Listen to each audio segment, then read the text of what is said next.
we can go ahead and Cindy, if you can just bring it a little bit. Oh, you want me to get in here? Yeah, no, that's fine. Let me go ahead and I didn't know if I was. No, you're good. Yeah. No, I was just gonna bring it closer. Yeah. Yeah. Okay. Just so that we can see each other. All right. And I'm gonna watch it live on my phone. All right. Good morning to everyone. This is Dr. Khan. I have one of my patients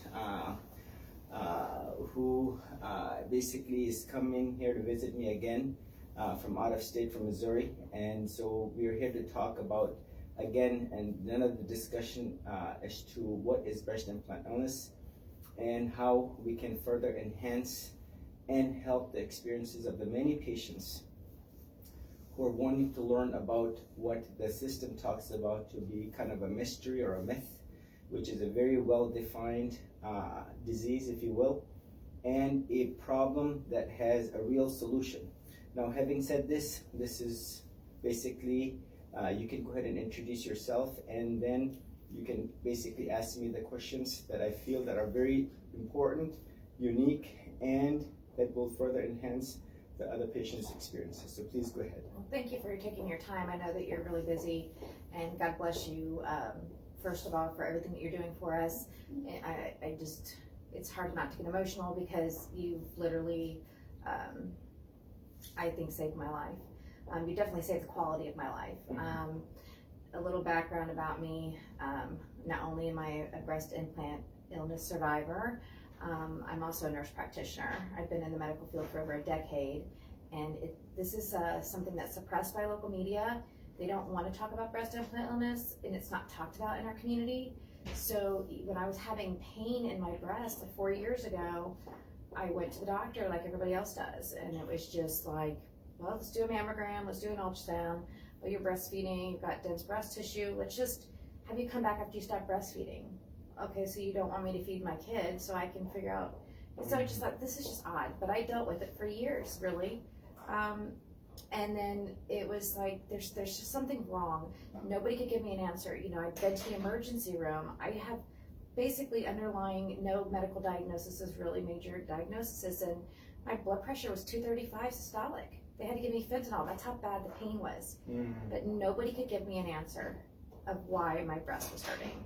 It's just dense. And no one considered the breast implants to be a potential source. Absolutely that not. That was not even in the equation. Nope. I even asked. I said, could it be my implants? Oh, of course not. No. Just some inflammation. You know, you'll be fine. Take some flaxseed. Take some flaxseed and ibuprofen and call it a day. Well, it didn't work. And so I came up with the idea. I said, you know what, I've really kind of done everything else except take my implants out. And at this point, if I don't do that, then I'm just going to have to just remove my whole entire breast because I couldn't deal with pain. And you had breast pain, you said? Chest pain? Yeah, breast pain. Okay. And so basically, so that's all I thought at the time. So I was like, I'm just going to go get my implants removed. So I started researching. You know, I just thought it was simple as just to get your implants removed, and I didn't even understand all of the intricate things of this. You can go ahead and close the door. That's okay. Sideways. And sorry. So Jennifer, you can go ahead and fix this such that it will fit both of us. You can go ahead and see. Okay. No, that's good. We got it. I'll just go ahead. Yes. And then that's good. No, that's good. All right, we got it. Yeah. Okay. So I thought, you know, I'm just going to get these removed. And even as a medical, person, it's like, I'm just going to research a local surgeon because it's convenient. And that is actually just doing the research is when the diagnosis of breast implant illness started popping up because of the pain and removal. And it was just the correlation of the words that I Googled, and it popped up breast implant. And I was like, what is this? And so I kept doing more research. And I was like, it was easier to say what symptoms I didn't have. So I didn't even realize it was just more than my breast implants. I was having rashes that I had to get steroids for, shots for, like incredibly, you know, on my face, my chest, and it was just itching. So things just kept accumulating. Brain fog, vision changes, just, I could name so many things. So I was like, okay, I'm definitely getting them out. This is for sure. And then it came to, well, how do you get them out? You know, why is it important that you can't just take the implants out and you're just done? Like, why why is that not okay? Well, I came across somebody named Dr. Khan, and I said, okay, and you're the only one. There's really not that many people that show the videos of actually the stuff coming out of these out of us. It's like, how could you not want a total bloc? Right. Because why would you even take a chance of nicking the capsule and just letting all that stuff spill into your body? You're already sick from it being capsulized. Who would take that chance? So I learned about bloc, and then I said, okay, well, surely. I thought everybody did it that way. Well, nobody's guaranteeing it, and then nobody's really doesn't want to do the capsule removals. And so I've learned through extensive research that you do absolutely have to remove. Just like cancer, you're not going to leave a cancer cell there because it's too dangerous to get out, and you're just going to burn the crap out of it. Like I went and was told by one person that I consulted to consider doing surgery under them. It's just not safe. Well, it's not safe to leave our stuff in here. And you really just need to take the whole thing out intact, and you need to take the whole capsule out, and you need to get the inflamed tissue, because that's where the pain was. It's already degraded into my tissue. So very well said. And again, this is essentially the gist of what is explant surgery. This is the gist of this topic right here. The goal here is to remove all that inflammatory burden such that you have all of that tissue removed, and that you have no inflammatory burden. If you're not going to remove everything, you're not going to know what was in it, number one, and potentially if the pathology comes back, let's say fat necrosis or chronic inflammation, which we have seen plenty of these pathology reports, we do not want to be potentially going back in and removing the residual capsules, which is what I did last week on another patient who went to a phenomenal board-certified plastic surgeon, the real deal. And lo and behold, she had to undergo a second surgery, and you can see her pathology report. You can already see her, overall improvement. I talked to her just last night, and her ringing in the ears had started to improve, and she was starting to see clearer and better. Remember, it took her some time to get there. Now, what you asked me, one of the first few questions was, how do you tell, or how can you, and this is again from your extensive reading, from your gut instinct, so from your gut instinct and from your sixth sense, and you as a medical health provider, being able to kind of put the two and two together and using your gut. So please go ahead and ask me any questions you may have. I thought, if I can ask you these questions, it will maybe clear up some of the confusion for a lot of people when it helps choosing. I think it's very important to choose your surgeon. It's your life at stake, and it's the fact that you don't have to come back and have another surgery because it wasn't done. So I wanted to know, Dr. Khan, what kind of mistakes do people make when choosing a doctor? So very important. I think you kind of, just from your introduction, I will use that to basically emphasize what I strongly feel, and I leave it up to the patients themselves to decide and to basically do their research and their homework. Talk to 2, 3, 4, 5 surgeons. I have a patient that talked to 12. I have another patient, a nurse actually I took care of. She talked to almost 35 or 32 plastic surgeons before she made up her mind and decided that she wanted to. And she learned that from each and every discussion, she was better armed and better understanding as to what the process is. The first and foremost thing is your plastic surgeon has to acknowledge BII exists. So if you don't acknowledge it, how are you going to treat it, right? If you believe something is a myth, you're never going to treat something because you're not a believer in it. The second thing is your plastic surgeon has to be board certified. This is, you see across the country, there are many general surgeons who are removing implants because that's the next best surgeon in their hometown or close to where they live in their village. Or, in the middle of, for example, Tennessee, this young lady, she said, I sought consultation from a general surgeon who told me with confidence that he was going to be able to remove the implants and the capsules, and lo and behold, the capsules were left behind. So she sought consultation with me to remove the residual capsules. And again, this is for something that you do not want to be dealing with later on. Now, the other thing here is, number one, acknowledge BI exists. Number two, you have to show clearly. So I have to say, I don't want to know how many times I've been on TV, and I've been on TV, social media, or another group. That is all staged. That is all, I use the word artificial. That's all superficial.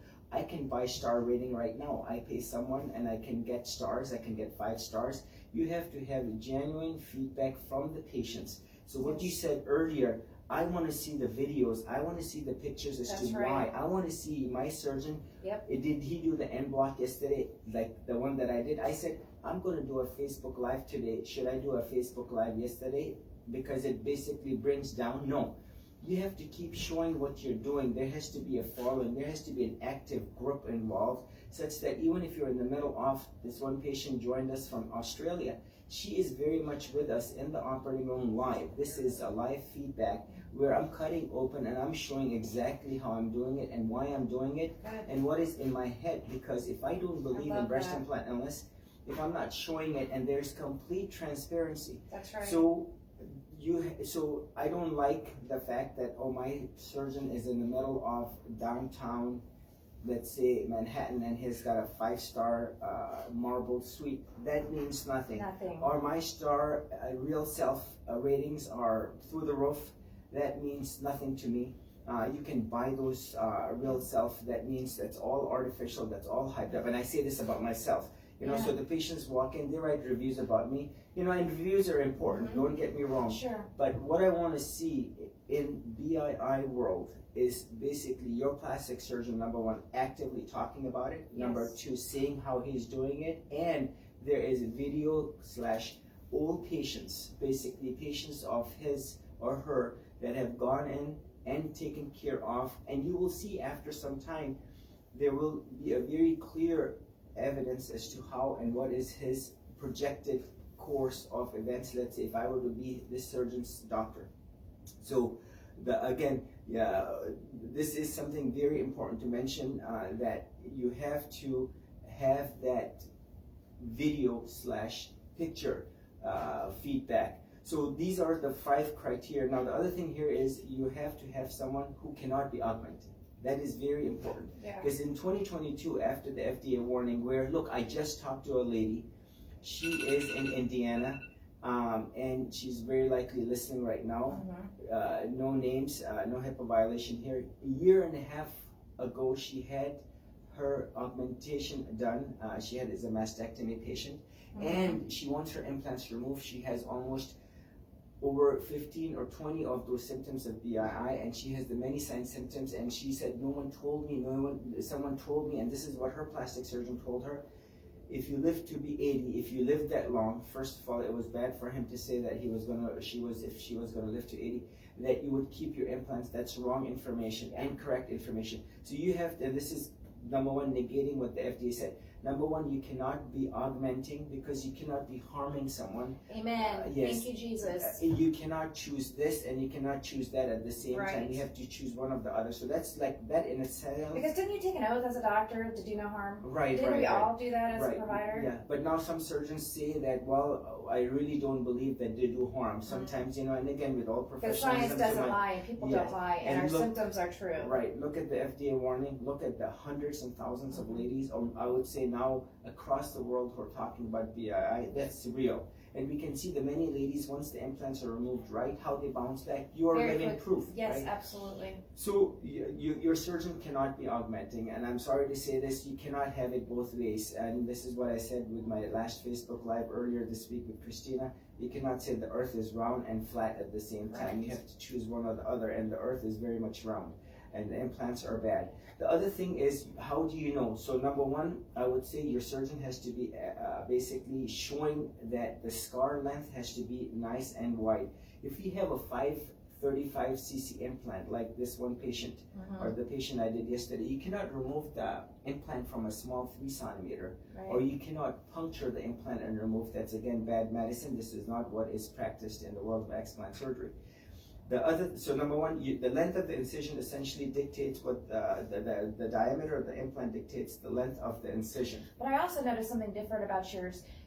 You did a video and you explained exactly how how the implant comes out. You let it naturally come out. You're not pulling it out. Exactly. You take as much time on each patient that patient needs to take, and you let things happen naturally as opposed to I'm on a time crunch. I'm just gonna yank it out. And I think that's part of our recovery process being so good. You know, she's been recovering very well because I think it's the process, the way you do it. Right. As you will see, when I was removing the 1200 cc implant, that's likely the largest implant I'm ever going to remove. I did not want to put undue pressure or try to squeeze it out of a small hole. The 1200 cc implant had a very large, or the largest of the incisions I made, because that's the diameter of the implant. So you cannot remove, like one of the patients asked, an implant from a small nipple areola incision. It's impossible. Right. Number two, the length of time. Look, last night I got out of this operating room at 8:30 p.m. approximately, and it was a full day event. And I just did 3 cases because that's the length of time it took. For the second one, as you saw the Facebook Live with the ruptured bilateral implants on this 40-year-old. Yes. And again, whatever length of time it takes. And they were in her for how long? Just 2009, so 13 years. And she had a silent rupture. And I did not know, and neither did the patient know, that she had a silent rupture. And this is where you have to go in with that thought that all of them are ruptured, because if you go in with the thought that they're not, you're going to only find this out inevitably in the OR, and it's sometimes too late, because then it spills over. Yes. And the drain is mandated. I didn't even think about that. Yeah, so you have to always assume, the surgeon has to always say, I'm going to do an end block and nothing but that. And there are times where 100% total capsulectomy is the next best answer, because it's so tightly tethered onto the rib. But the whole fixation is, the challenge is that sophistication, and it is very, I use the word involved. It's very engrossing surgery, where it's so much focus, and it really drains the energy out of you, because it's that one bad stroke that will cause that silicone to rupture. And once it does, you're automatically committed to a drain, or if you leave some of the capsule behind, or you burn the capsules. Remember, in this case, you're literally peeling off the fascia of the intercostals, plus the serratus anterior, plus the periosteum. So it's a very involved surgery. You cannot be rushing through the surgery. You know, at the hospital, they ask me, when are you going to be done? Whenever I do these at the hospital, I'm doing one next Friday, a week from now. I tell them I'll be done by midnight, I jokingly say. So they give me the whole room. They leave me alone. They give me the whole room, and there is no one following. And if there is someone following, they know I'm gonna, this is my time and the patient's time. There is no block 3 hours or 4 hours that I and you would want that done for your family members. Exactly, And just do what others ask, as you want done for yourself. Right, so really. this is very, very important. And believe it or not, after I've come back one day, I remember this, I finished my second case at around 6 o'clock, and the patient was already wanting to reschedule, because they were like, oh, I know you're going to be tired. I said, no, I'm 100% on. And I finished at 10 p.m. With the third case, because that's the length of time it took for the first one and the second one. And you never know till you go inside. The 1200 cc implant that I removed was easier than the 600 I removed the next day. This is, again, so size doesn't matter. Size, yeah. So basically the patient's scar. So going back to the length of the, so these are the criteria. Number one, again, re-summarizing, your surgeon has to believe in BII. If he doesn't believe, you're never going to know. So these are the questions you should be, what the people should be asking when choosing a doctor. Right. Number one, these are the screen criteria. And again, this is with these are the cutoff things. If they don't do these, if they fail these questions, they are automatic fail. I according checked off so many. According to my insight, and with all due professionalism to my colleagues, and to the patients, whatever the comfort level is. Number one, you have to believe in BI. Number two, you cannot be augmenting. Number three, the length of the incision is essentially dictated by the length of the diameter of the implant. Number four, the length of time. I always book my patients for 4 hours, and almost on average 2/3 of the time I'm at 4 or above the 4 hours, again, depending on whatever the length of time it takes. The next thing here is you want to get the implants back. You want to see what was inside. You want to see your saline implant was not ruptured. You want to see your ruptured implant. You want to make sure that there is mental, psychological closure, that whatever was in the body was essentially given to you, and that it was removed in a manner that it was intact. The next thing, you always want to send your capsules off to pathology so that you can rule out lymphoma. If you're not going to rule that out, you're never going to know. And as we all know, all plastic surgeons will agree to this one fact, that the BIALCL is underreported, because not everyone is sending the capsules off to pathology. And you want to know why you were hurting, because what is this, and you want to prove the fact that the chronic inflammation, the fat necrosis, all those Mine came back with the chronic inflammation on my left one, a rare something. Histiocytic reaction? Yeah, and it showed that a rare white blood cell. It was something on the blood cell. Right, and see that. And then that would have never known, yeah, you that, know. But that I had mine for 20 years, so you know. Yeah.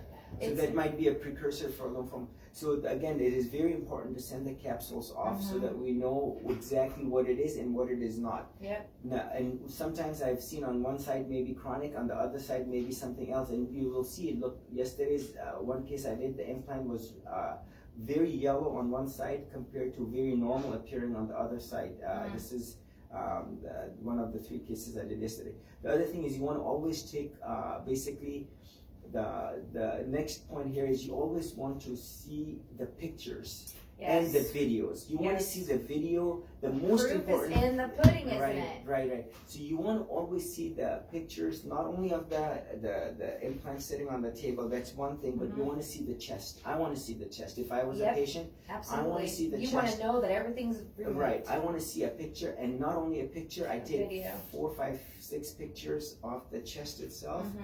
I always take a video, so there's actually a live HD high definition feed with ample light, with my headlight as well, that shows that all of that was removed. So that's a check and balance on me, and that's confirmation for the patient. I've had one patient tell me, one of the ones that I did the residual capsulectomy, my surgeon showed me the pictures in recovery and deleted them after. I said, the recovery. Why are they doing that? Why don't they want to show transparency? Why do you allow transparency and others don't? Because I just don't understand. Like I believe that God is using you as a vessel. I know that this is your calling because you are nonstop helping.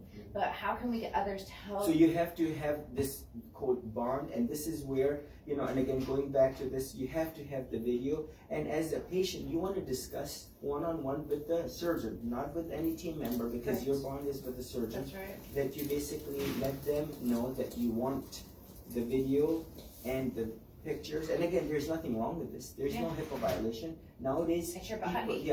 Nowadays there was a patient that I saw operate on the day before. They actually televised the video from the OR directly to the husband, who, now I thought that was a little bit exaggerated, but you know, as to what was going on, but that is what this surgeon chooses to do. And you know, maybe in the future, you know, all surgeries are recorded, you know, and again, but the bottom line here is you have to show the video of the chest showing complete removal and the etiquette and everything as to how and what remains behind, and that the periosteum of the rib along with the fascia of the serratus anterior and then the fascia of the intercostal was also definitively removed, and again, complete removal. And then the last, and I would say is the most important thing, is the reputation of the surgeon. You know, after some time, day 1, like no one knows about you. Day 2, like, well, day 3, everyone will know everything about you, especially in the world of social media, because people are talking. And I encourage people to talk, patients to talk, so that your experience, look, you have your friend all the way from Missouri. You came because she relies on you, and because that way she has that peace of mind, that comfort. And you know, this is again for the next patient who's coming from Hawaii, or another patient that is basically coming from overseas. She knows what she's getting and what she's signing up for. But the thing is here is thank God I'm medical, you're medical. I want to reach the layman people that aren't medical, so you can just do your own research and have the tools in your toolbox to make informed decisions, you know. So that I'm working on educating them, educating the public, so they know it's so serious to find the right surgeon. It's not, you don't go because it's convenient. You don't go because somebody says, your best friend says, oh, well, everybody uses this doctor, they're so famous. You need to do your homework.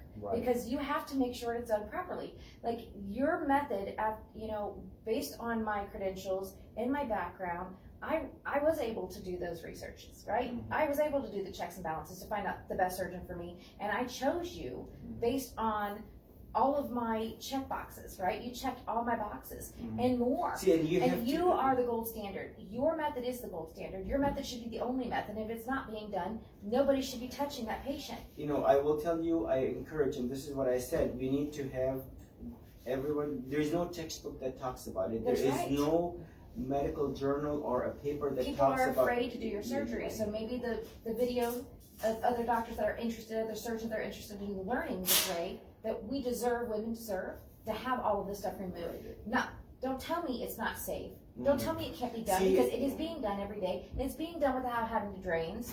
I recovered very well. All of my symptoms, remember when I first met you, I said, I can tell you what I didn't check off. Let me just tell you, I don't know how many boxes are left on there. Okay, so now we need to uncheck. We need, after your surgeries, ask the patients to start unchecking and do the follow-up, and you'll see how well people are recovering because of you. Versus other people having to come back to you because they went to another surgeon and spent all that time and money and recovery to still stay sick.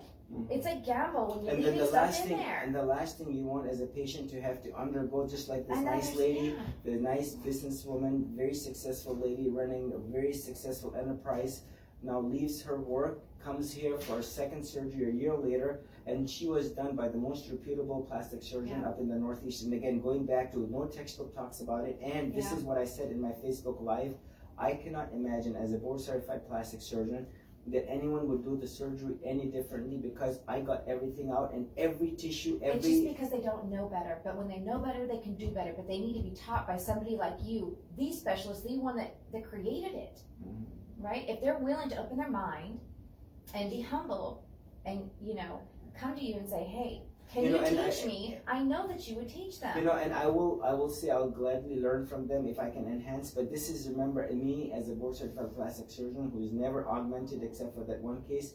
This is what you were asking me earlier as to why are you doing this.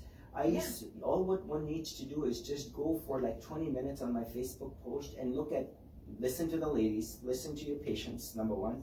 Number two, just look at that ruptured implant. Who wants it in a 40-year-old with young kids, and she cannot even get out of bed after a 12-hour sleep? She's still so tired that she wants to sleep another 2 hours. Or the fatigue and then the mental stress, the depression, and everything else that's on that list. Oh, God. And that is we don't have a diagnosis, but I will tell you that's as real as a diagnosis can get, simply because I can tell you, there'll be an ICD-10 code coming soon. I can feel it. Yes. And then the insurance will have to pay for it, and then it'll come out, and then people are going to come to you and say, hey, teach me this. Because everybody's going to say, this is our standard, and we're not going to accept any less than this. If you can't do this, you're not touching me. We're just going to all wind up to see Dr. Khan. So in overall, if you look at now, I as humbly say this is why and how I do it. Now, anything that I've said, as you will see, I cannot imagine that I could do that last surgery in 2 hours. Or I could do that second surgery with the end block with the super thin capsule in an hour and a half, which I'm seeing what the other plastic surgeons are doing. And I'll tell you, if they can show me a video of the chest wall, the length of the incision, the timing, how long the operation was, and their track record of all their end blocks and all their total capsulectomies and how happy their patients have been, and they're actively talking about it, I don't want to go. Tonight I can go to Google and advertise and basically get myself some stars, which people do. Unfortunately, I don't want to see how many times. You don't even have time for that. You don't even care about that because you're too busy saving people's lives. You know what I mean? That's all people out there. You don't want to fall under this persona that this that's is a what nice. we do. That's our first search. They've got 5 stars. They must be good. That's why I tell everybody, do your own homework. You can't. Even if somebody tells you, I told her she did her own homework. She researched other surgeons too before she made her decision. So in summary, I will say, and this is, if you ask me, a very important question. Talk to the old patients. You will have, my patients. They all will speak, and they will speak everything after with private text messaging and everything else. Because after some time, each one of us, just like a restaurant, just like a lawyer, just like everyone, we have our reputation, and this is basically what stands. After some time, you will see, this person. What is her reputation when it comes to BII? And you have to have a series of patients that validate and authenticate that this surgeon is, and again, I humbly say, another plastic surgeon friend of mine said, you don't have to remove the capsules. Then you will see, look, can you tell me what was the capsule made up of, why the patient is still hurting, and why you did not rule out potential malignancy among other findings? And we know clearly what is the gist of the whole explant. You have to remove the capsules. You have to remove the capsules simply because the many ladies who have not had their capsules removed, once they have had those removed, the patients have only bounced back to normal state of good health. Plus, you will see from the capsules, again, all what I've posted from the pathology, I asked Dr. Mowers, as a pathologist, what do you see? He says, I see inflammation, and I would not recommend this in the young ladies getting implants. And so this is something that I would not recommend simply because it causes inflammation. And we know this from Dr. Henry Dykeman's posts and presentations, and the gel bleed with the silicone and the lymph nodes and the other tissues, that these are not safe devices, and they only replete with problems. Now, please go ahead and ask me any more questions. What are the biggest frustrations of things that patients do not follow through on that can create a bad outcome? So you have to be compliant. You have to be. It needs to be rotated. Okay. You can rotate it. Just flip it this way. Yeah, take it, pick it, and turn it. Yeah. Hold on for a second. I got it. Sometimes you do it from the center. Jennifer rotated it. You had it right first time. Okay, that's good. Now it says it's okay. You know, we'll be able to hopefully edit it later on. That's fine. So, you know, the most important thing is, you know, if you look at the muscle that's on the chest, most of the implants are underneath this muscle, and we need to let that muscle settle. And the muscle attaches to the upper arm. So if you start moving the arm around, you're only going to inevitably pull the muscle and hurt what is going to be the area where the dissection was, directly off of the rib, or in some cases above. So we don't want shear forces that are going to cause movement. So T-Rex arms, remember, the day after surgery, you can brush your teeth, you can text 6-8 hours, no problem. Sometimes the medications might make you a little bit loopy, but most of the patients are able to, the very next day, make a sandwich, coffee, things like that. After a week, when you're done with the pain meds, you can drive. And again, when you're confident enough to be doing that, and very set of instructions. Essentially, there are the three things: the T-Rex arms 3-pound limit, because you just had chest surgery. Number 2, I gently have the patients massage not only the incision but also the entire chest area. This helps calm those nerves down which were cut, all the inflamed tissue. Number 2, it stimulates nerves to come towards the surface and towards the incision, such that 6 months, a year out, when you touch your incision, you actually have good nerves. And number 3, you're going to find that the incision is everted with 4-layer suture closure, and so that when it settles, it's going to be a nice aesthetic scar that's going to hide right in the crease, no matter what the length of the scar is. Let me just say, that is why, another reason I picked Dr. Khan. He is a microsurgeon. He's dual board certified, and so people are spending extra money, and they're wanting to do lifts on top of the implants, and on top of getting the explant. And I have the most perkiest, beautiful breasts because of the way you did your scar, the way you did the incision, and the way you tucked and pulled and you manipulated to make a beautiful natural lift. It's just, I have the teardrop. It's just, I'm so excited, and I breastfed 4 children. Yeah, and I'm going to say this, you know, from the bottom of my heart. If there's one thing that I love to do, is I love to operate, and I would love to do a lift on you. But if it's not required, it need not be done. No unnecessary surgery, no exaggerated surgery. Surgery on that day is committed, whatever length of time, to what is below. That is a separate operation compared to what is a lift. That is a separate operation above, at the level of the nipple areola. And just a lift alone is a 3-4 hour operation, and it needs to be staged. 80% of my patients are so happy, just like you very well said, given your age, given your complexion, overall the nature and texture of the skin, the genetic, the sun exposure, medication exposure, amongst the postmenopausal, premenopausal, the medications you're on, sun exposure, alcohol intake, they all dictate the elasticity of the skin, along with what is the breast tissue itself, the Cooper's ligaments of the breast. And the point here is no unnecessary surgery. And I'm a big fan of less is more. Now, in a year's time, if you're not happy, you can always get it. And I'll tell you, 80% of my patients are very pleasantly surprised. Even the many patients who have had the tuberous breast deformity, who have had other reconstructions, mastectomy patients among others, where they're very aesthetically pleased. The goal here is you are free and void of the BI symptoms. I can look at you in the eye and I say, I got the whole capsule out, and plus all inflamed tissue. even if you're 75, 77-year-old lady I operated on earlier this week, 77, she got the same surgery to 25, so that's a full, faithful commitment to getting all the badness, which is the implant capsule, plus any inflamed tissue, and sending it off to the respective microbiology, pathology, if there's fluid cytology, so there is nothing left unturned so that we know exactly what's going on. Good. I don't know if you've answered this before, but I am just dying to know what got you interested into breast explant surgery from all of your other things that you've done with your surgical career. So just a very good question. I get this asked a lot. So I'm board certified in general surgery. Now I don't practice general surgery like thyroidectomies or colon resections or gallbladder removals. Those are definitely, you know, doing a Whipple pancreatic surgery. And again, as a general surgeon. Then I did my 2 years of burns, so I'm burns and critical care trained, and then 3 years of plastic surgery as a board certified by the American Society of Plastic Surgeons. So the real certification that authenticates. Now, when I was going through my training, I did a lot of mastectomies, radiation patients, among others, and I was like, look, totally aghast. I'm like, wow, this is a ruptured implant, calcified, or horrified. And literally as a med student, I was like in shock and awe as far as, wow, this is pretty dramatic. You know, number one, what I'm seeing, look at the ruptured implants coming out. Why is this happening just intuitively? Now remember, as a plastic surgeon, the gist of plastic surgery is breast augmentation. Breast is almost half, if not more, of what is plastic surgeons, what they do in private settings, such as myself. Now I said, I'm not going to do something that my heart and faith is not in. I could have done it from day one, and I chose not to. We have contracts that we set up with Mentor, Allergan, Sientra, and we do that, and you sign up as when you're in training, so that when you get started, you can order in consignment. Basically, you get 30, 50, 300, and then you essentially sometimes even sell and make a little bit of a profit. I said, that's not my cup of tea. I work so hard. I'm not going to do something that I don't genuinely believe in, even though it's financially rewarding for me.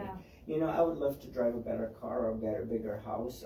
You know, some of my friends who own jets, you know, I would love to, but not at the expense of the patients. And I want to be the real doc who's going to help patients, what you said, and I said, do no harm. Basically take the oath and help, you took it seriously. And help the colleague. And I'll tell you, and this is, you know what I said earlier in the week, I don't feel like anything but a trillionaire, because look, this is very rewarding for me. And this is very, as I put my head on the pillow every night, I know I did 100% the best for my patient, such that the patient bounces back. And this is all what it is about. How can you knowingly, and I use the word knowingly, put something. Now, all what you need to do is take a 5th grader and show them the videos. They will run away and they will say, what is this? Or even a high school student or even a college student, because this is part of that informed consent. And now, when I started my practice, I said, I'm going to do everything but augmentation. I did a lot of hand, face, leg reconstruction, trauma, skin cancer, amongst many, including burns. Now, I said to myself, and this is where I strongly believe, now those patients that would come, they say, can you replace my implants or can you do it? And I said, no, I do not. I only remove, so I would remove here and there. Then I said, I'm going to go ahead and start doing something that I genuinely believe that I, as a board certified plastic surgeon, will go out and tell others why I chose not to. Now, in my young career still, you know, I said, listen, this is starting to pick up. In 2014, 15, no one had even heard of breast implant illness. And I knew all along. In 2018, with Tracy Gary, you know, I did a lecture right here. Tracy Gary was the guest, and you know, and again, I mentioned her as someone who is just like you, very well versed, a patient. She knows all the ins and outs of what is explant surgery. She knows who is what in the world of explant. And you know, she said, okay, this is where I felt comfortable to give a lecture, where I knew I could stand and answer any questions on Facebook Live and answer to basically what is something that not many people know of. And this is where I knew from 2011, 2012, 15, Remember, I never got taught this in my training. Right, they don't teach this in school, do they? So did they This teach is you? what I'm saying. They is never there even any- mentioned it. is Not there even in any- one book. You look at any book chapter Nothing. plastic surgery book, there is not even a mention Not of even a breast plastic implant illness, surgery. how to manage it. Unbelievable. And which is very interesting. Now, they do mention that there are associated 1.6, 1. The brochures from the catalog, they will mention, but the bottom line here is that this is something, the gist of. Now, I will tell you, I've been able to, many patients came to me when I started, how are you able to do this without drains? I said, don't listen to me, look at my patients. Amen. You know, now I have now using someone like who is, I don't want to lift. And now there are other surgeons, believe it or not, across the country, in California and Florida and elsewhere, and guess what? They're doing this surgery without. Had you gone to the 10 other explant surgeons who are on Facebook, social media, you would very likely 90% chance, if not 100%, you would have gotten a lift that would have been unnecessary surgery. It would be very unnatural with all the scarring on the skin plus the desensitization, cutting around the nipple areola, and then all the scars that you would have had to deal with, unfortunately. But that's basically where I say less is more, and I'm a big fan of DNT. DNT means do not touch. Do not do any unnecessary surgery. Absolutely. Just less is more. The whole focus, faithfulness on the day of the surgery is what?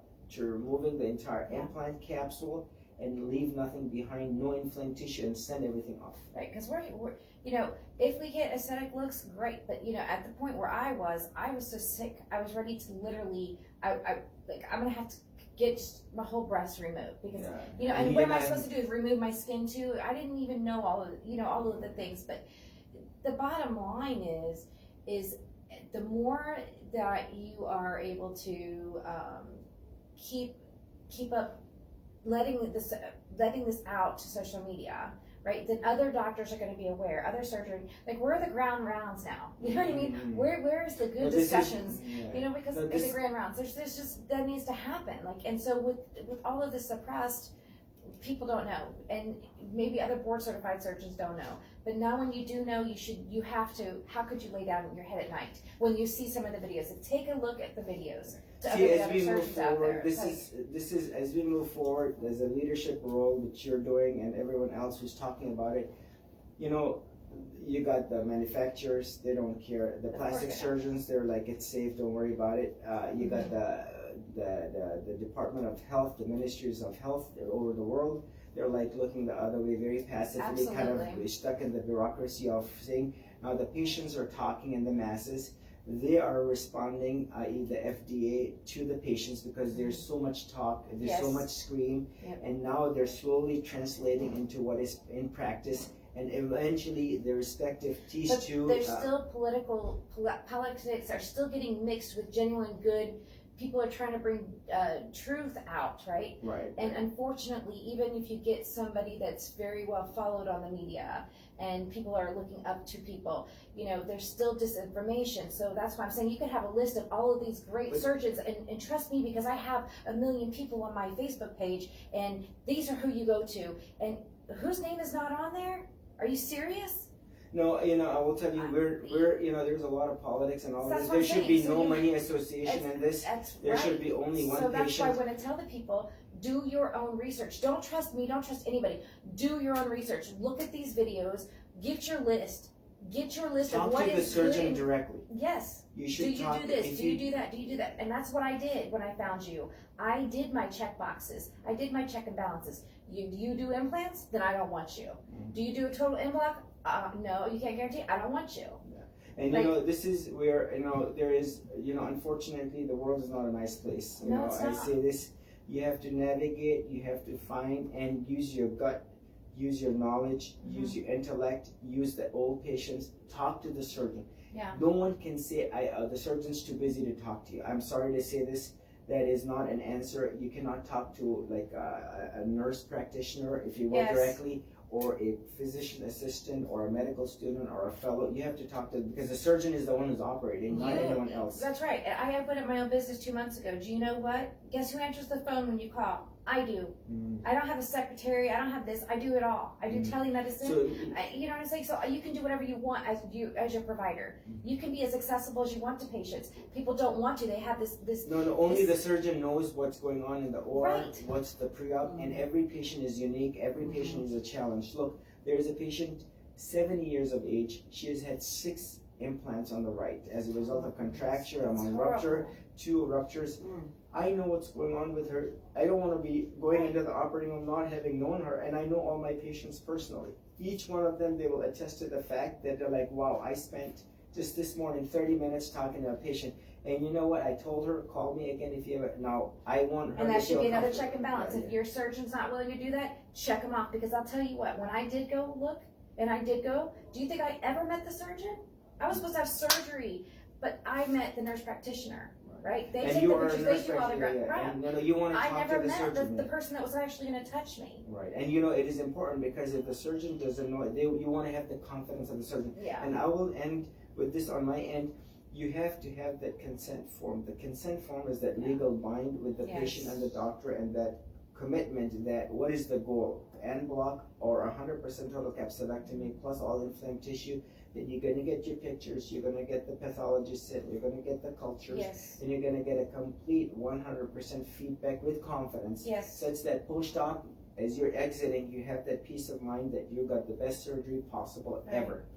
And I do see that you collaborate with other physicians, and you do some Facebook Lives and some great discussions on science and some autopsies of women that have unfortunately died of breast implant. So you do support other surgeons that do the surgery correctly. So we're not saying that you're the only one in the world that would ever do this. So I want to say this, I have utmost respect for each and every single professional. Yes. Each professional has to have the utmost respect for their patients. You know, that's the bottom line, and that's the link. Unfortunately, as we clearly see, there's financial incentives and how the system is driven.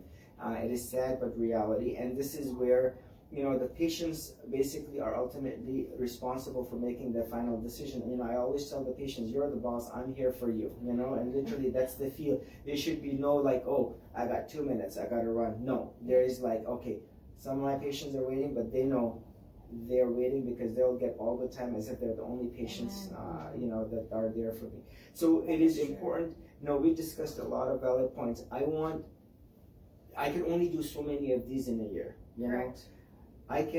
All what I want to do is very humbly, from what I have said, without any disrespect, just very assertively said that, you know what, to the patients, to the other professors of surgery, and to the other young plastic surgeons who are out there, you know, this is a relatively well-defined path in a sense that you're removing all this and you're completely transparent and you're showing and discussing what you're doing such that the patient gets the best post-operative outcome.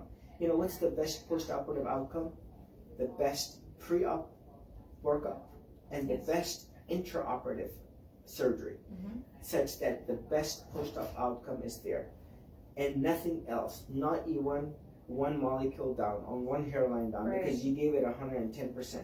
And you know from your heart, yes, last night, all my staff was hurting. I say this in a sense that, you know, they've been there for all, you can see, I use the word hurting in the sense they've had like almost a 14-15 hour day. Everyone, and they've been working nonstop. And they know, and they appreciate, and they acknowledge, and they are there. They know this is what it takes to provide that quality service. There was once a time where I was tired, and it was a Tuesday, I had 3 cases. I called my last patient up and I said, you know what, I just want you to be aware, I'm going to cancel you, I'm going to put you on for Wednesday because one of my assistants was up till midnight and he only got 4 hours and he's not optimally performing. And the patient's like, thank you so much. Yeah, you know, and absolutely. Will I still be able to fly out on a Friday after? I said, okay, no problem. And I just want you to feel comfortable because I think this is the right thing. And I talk to my patients and I speak my mind. And each, the point here is, respectable and you have to have that bond and you have to have that confidence in your patient because it's all about the confidence. So I say this, you know, I only can do so many. I put forth from what I humbly say, I look, you know. can do the surgery without lifts. Listen, I will Yeah. tell you, I would love to do a lift, but if it's not required, there is no reason why the patient Yeah, should I suffer don't know why or should. we all think that The the bags drains, are same thing.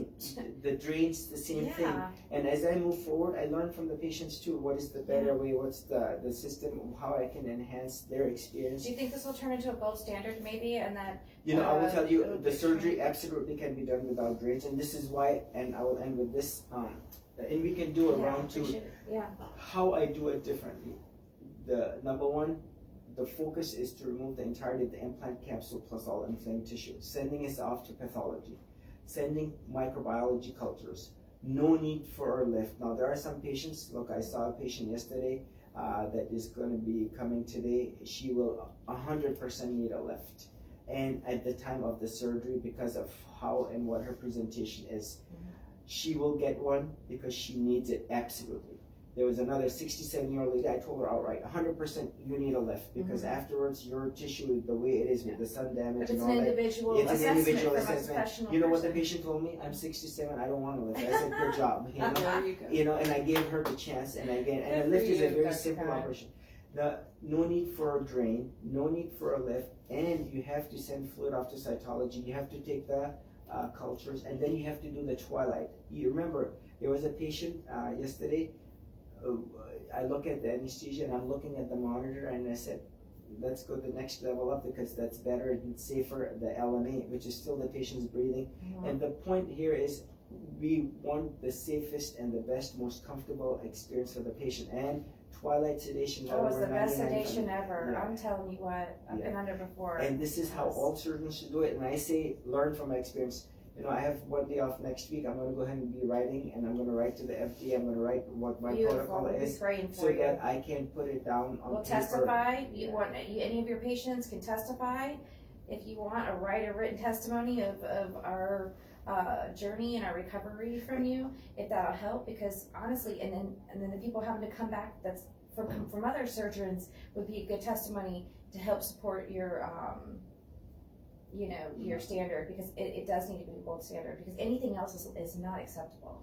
You know, if It's really not. you have to make sure that everything is out with But if confidence. the surgeons are not qualified to do it, they just don't feel confident enough because they're not you have a talent, right? It's not like anybody can just do this surgery. You have to, and I agree with and you. so if they You- can't just not do it everyone because can. the FDA says they can do it, just say I'm sorry, I'm not Yeah, I'm not capable of doing the surgery, and that's okay. Send him to somebody who can. You know, I will say this. Right? Everybody's as got a- their forte. Yes, exactly. As I will tell you this very humbly, you know, my forte is not the rhinoplasty. Right. I've sent him to my colleague, and he's the king of rhinoplasty. Yeah. You know, or other reconstructions, for example. You know, like face trauma reconstruction around the orbit. I stopped doing that long time ago, so I sent him to. Now, this is something I will tell you. It requires a special skill set, especially dissecting off of the intercostal. You have to have the confidence that, you know what, I can manage, take care of a pneumothorax, bleeder, hematoma, and that I'm hands-on. And you have to have, see, if someone doesn't believe in this complete removal of the capsule, and when the going gets tough in the operating room, they will get literally, just like in any test that we take, if you don't believe in it, you're not going to push or plow through. And this is where the surgeon has to go through regardless. You cannot just bovie and say, well, I gave her the best shot. No, you have Yeah. to physically remove. Right. We'll just burn it. Yeah. You have to physically delete, remove, Yeah. i.e. eliminate this from the patient's chest, because you don't want any residual capsule behind. We don't want the patient bouncing back 70% when it should be the 100%. Exactly. Right. Thank you so much for your time. You're You're welcome. amazing, and we appreciate you. Yeah, that way. no. And so with this, I'm going to go ahead and stop. Thank you very much. Hopefully you found this informative. You know, I will tell you this. Someone told me you need to get like an audio-visual camera person. I'll tell you, I just set this up. We had it one way, vertical, and then sideways, so I apologize for that. You know, if you can just even listen, you know, that will give you the added information, hopefully the knowledge, at least from what I know, so that we can get the best experience for the patients. I almost forgot to say, so, you know, since doing all my research and then going through this, I have been doing my documentation, and so I'm coming up with a course. So everything can be in one place for people to know about breast implant illness, and all through the journey. And it'll have me on video live with them every day while they're going through the recovery, as I went through my recovery, and non-edited time. And then it's going to have a whole detox program to help get all of the silicone and the heavy metals, and just do a really deep cleanse on your body to get it all out of your liver and your kidneys, and get your blood clean. So there's going to be that course as well too. I'm going to mention this. That is a topic that needs to be heavily discussed by a toxicologist, by a chemist, manufacturers, whatever, as to that silicone that Dr. Henry Dyckman showed in the lymph nodes. I've done a lot of research from that study. On the lymph nodes, and then the other that has spread to the other parts, as to how to eliminate, remove. And to date, I myself, as a physician, as an MD, as a biochemist in undergrad, who understands this to an extent, there is no like infrared sauna that's going to detox you from the silicone. There is no charcoal. There is no like chelating agent, if you will, that you ingest. So all of that is in its infancy. That is something that I tell my patients, getting extra vitamin C is not going to help eliminate. If you take an orange per day, that's good enough as far as I'm concerned, 100%. You don't need to be taking vitamin C that's made potentially in China. No, I've been having her in 4 oranges a day. She's eating 4 oranges a day. So I'm doing that. God gave us everything that we need on this earth. We have plants, we have trees, we have herbs. You have natural turmeric, organic stuff, black seed all oil. This processed meats. That's right. Get away, and that's what I'm going to talk. That's all in my course. And the soda, that's bad stuff. High fructose. Whole foods. You are what you eat. If it has more than one ingredient, that means it's not whole. If you eat food that falls from the trees and grows from the ground. Unfortunately, that is so true. You look at any product; it has so much high fructose sugar, but not else, and so many other ingredients that are not good, like red dye, amongst many others. No, thank you so much. It was a pleasure. Thanks so much. I appreciate you so much. Thank you. I'll go ahead and stop this. We could just talk all day.